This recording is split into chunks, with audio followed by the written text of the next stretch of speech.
बसी बस एकै थाली खाना खाया 2 दिन बसी बस एकै थाली खाना खाया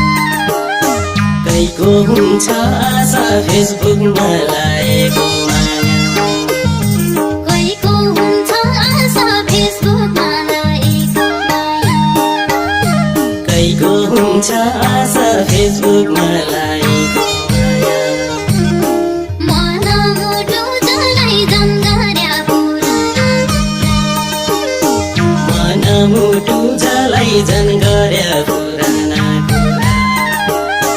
नसम्झनु मलाई तम्रा लागि भनिसक्या